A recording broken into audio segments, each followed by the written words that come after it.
নমস্কার বন্ধুরা, আমি নীলিমা। সবাই কেমন আছেন? আশা করি ভালো আছেন। আমার আজকের রেসিপি মাছের তেল দিয়ে পালং শাক বেগুন আলু রেসিপি। তার জন্য আমি একটা থালার মধ্যে সব কিছু নিয়ে নিয়েছি। আর এই মাছের তেলটা আমি পরিষ্কার করে ধুয়ে নিয়েছি আলুগুলো এভাবে কেটে নিয়েছি কড়াইশুঁটি, নিয়েছি একটা বেগুনটা এইভাবে কেটে নিয়েছি। আর নিয়েছি পালং শাকটা আমি ভালো করে পরিষ্কার করে কেটে ধুয়ে নিয়েছি। তো চলুন দেখে নেওয়া যাক।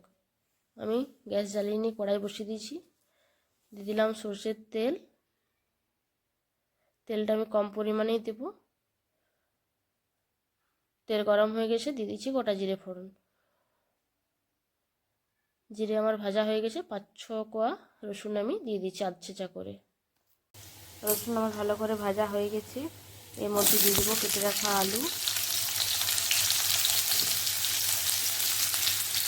আলুগুলো দিয়ে দিলাম। এরপর আমি আলুগুলো ভালো করে ভেজে নেব।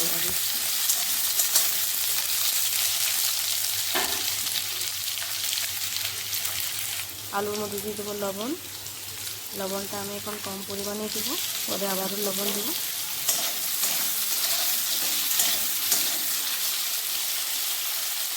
আমার আলুগুলো ভাজা হয়ে গেছে, এর মধ্যে দিয়ে দেবো আমি মাছের তেল।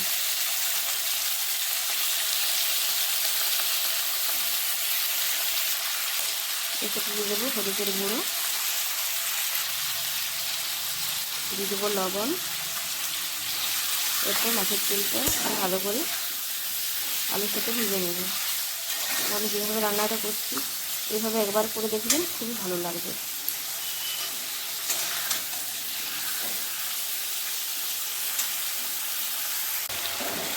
দেখুন মাছের তেল আমার অনেকটা ভাজা হয়ে গেছে, তেলটা কতটা গলে গেছে।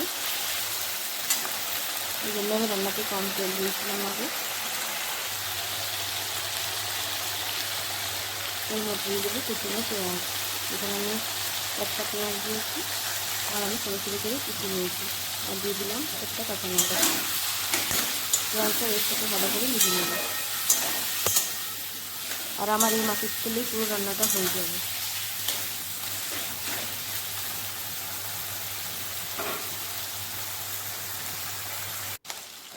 এই দেখুন কি সুন্দর পেঁয়াজগুলো ভাজা হয়ে গেছে প্রায়।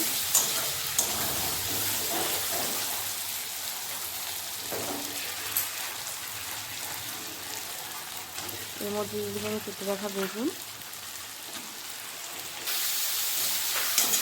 বেগুনটাও ভালো করে মিশিয়ে নেবো সব কিছুর সাথে। আমি কিন্তু পালং শাক খেতে ভালোবাসি না, কিন্তু এইভাবে রান্না করলে আমার খুবই ভালো লাগে মাছের তেল দিয়ে। এই জন্য আমি ভিডিও বানালাম। বেগুনটা ভালো করে মিশিয়ে নিয়েছি। একটু দিয়ে দেবো কড়াইশুঁটি।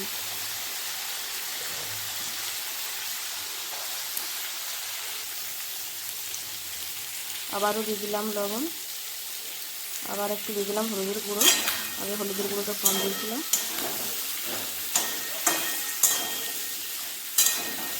এটা লবণ হলুদ ভালো করে মিশিয়ে নিলাম।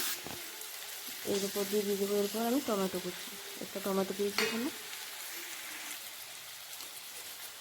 দিয়ে দেবো জিরে গুঁড়ো। আমি রান্নাটা একেবারেই করছি,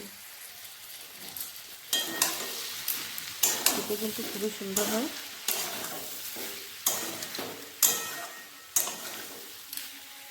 জিরে গুঁড়ো ভালো করে মিশিয়ে নিলাম টমেটো। আর এরপর দিয়ে দেবো আমি ধুয়ে রাখা পালং শাক।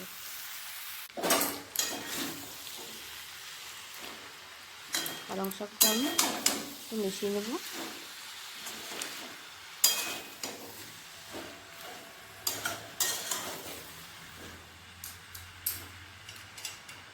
আমি এরপর ঢাকা দিয়ে দেবো 2-3 মিনিটের জন্য। আর গ্যাসের ফ্লেমটা মিডিয়ামে রাখবো।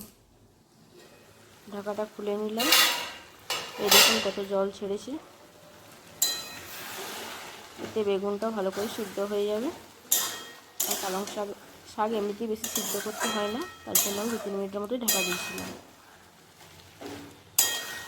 আর আমি ঢাকা দেবো না, কারণ রান্নাটা আমার প্রায় হয়েই গেছে। আমার আলু একদম সিদ্ধ হয়ে গেছে।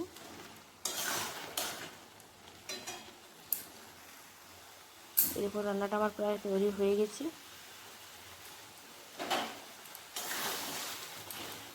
কি সুন্দর দেখতে লাগছে, আমার তো খুবই ভালো লাগে।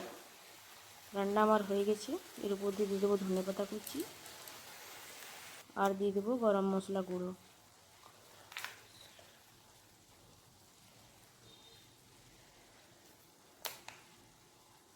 ভালো করে আমি মিশিয়ে নেব ধনেপাতা আর গরম মশলা।